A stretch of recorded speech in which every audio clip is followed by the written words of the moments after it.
آپ نے ایک حدیث سنی ہے، آپ نے اکثر مصائب میں سنا ہے کہ ذبح الحسین کما یذبح الکبش، ذبح الحسین کما یذبح الکبش، امام حسین کو اس طریقے سے مارا گیا جیسے ایک جانور کو مارا جاتا ہے، جیسے ایک جانور کو مارا جاتا ہے۔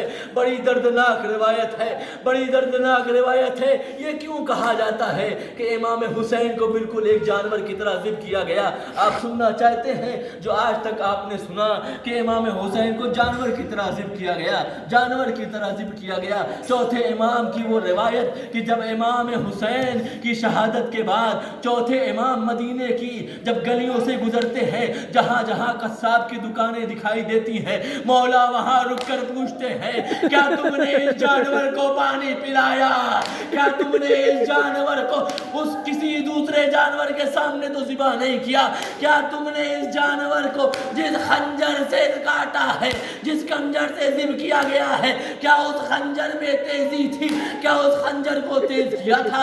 امام سجاد کا جواب دیتا ہے، کہتا ہے ہاں مولا، ہمیں تمام تر اسلامی قانون جو ذبح کے بارے میں بتائے گئے ہیں وہ سب کے سب یاد ہیں، ہم ان تمام قانونوں کی رعایت کرتے ہیں۔ مولا جب اسے ذبح کیا جا رہا تھا تو کوئی جانور دیکھ نہیں رہا تھا، جب اسے ذبح کیا جا رہا تھا اس سے پہلے اسے سیراب کیا گیا تھا۔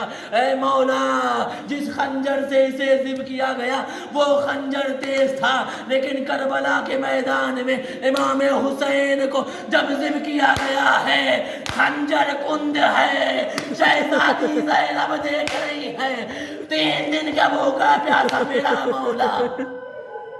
جزاکم اللہ خیر الجزا۔ خدا کوئی غم نہ دے سوائے مظلوم کربلا کے۔ امام صادق یوں ہی نہیں فرماتے ہیں کہ کلو ذنب اذنبت، کسی بھی آنکھوں سے کہ حسین کے عزادار ہیں، ان کی آنکھوں سے ایک اشک اگر نکل آئے، ایک اشک اگر جاری ہو جائیں تو کلو ذنب اذنبت، پروردگار تمام گناہان صغیرہ و کبیرہ کو معاف کر دیتا ہے۔ جزاکم اللہ خیر الجزا۔ خدا کوئی غم نہ دے سوائے مظلوم کربلا کے۔ آپ نے دونوں روایت سنی، مولا سجاد کی بھی اور یہ بھی کہ ذبح الحسین کما یذبح الکبش، امام حسین کو بالکل ایسے ذبح کیا گیا جیسے جانور کو ذبح کیا جاتا ہے۔ لیکن اب آپ یہ بتائیے، آپ ذرا اس پر توجہ دیجئے کہ جانور کو تو اس قصاب نے بتایا کہ ہم نے اسے پانی پلایا تھا مولا، جانور کو جب ذبح کیا گیا تھا تو مولا کوئی دوسرا جانور نہیں دیکھ رہا تھا، مولا جس خنجر سے اسے ذبح کیا گیا وہ خنجر بڑا تیز تھا، لیکن کربلا کے میدان میں تو بالکل الٹا تھا، بالکل برعکس تھا۔ وہاں خنجر کند تھا، وہاں ایک شہزادی کی جو بہن تھی اس مظلوم کی وہ دیکھ رہی تھی، اور وہ مظلوم 3 دن کا بھوکا پیاسا بھی تھا، یعنی پتا چلا کہ جانور سیراب بھی تھا، جانور کو جس خنجر سے ذبح کیا گیا وہ خنجر تیز بھی تھا، اور دوسرا جانور اس جانور کو دیکھ نہیں رہا تھا۔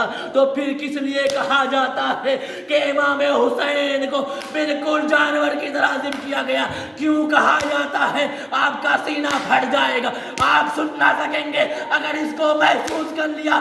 اصل میں وجہ یہ تھی کہ جس طریقے سے جب کسی جانور کو ذبح کیا جاتا ہے تو کوئی پرسان حال نہیں ہوتا ہے، کوئی پوچھنے والا نہیں ہوتا کہ اس جانور کو کس لیے ذبح کیا جا رہا ہے، اس جانور کو کس لیے ذبح کیا جا رہا ہے، اتنا مظلوم بنا دیا جاتا ہے۔ بالکل یہی صفت، یہی چیز کربلا کے میدان میں امام حسین کو جب ذبح کیا جا رہا تھا کوئی پوچھنے والا نہیں تھا کیوں حسین کو ذبح کر رہے ہو۔ جزاکم اللہ خیر الجزا۔ خدا کوئی غم نہ دے سوائے مظلوم کربلا کے۔ حاضر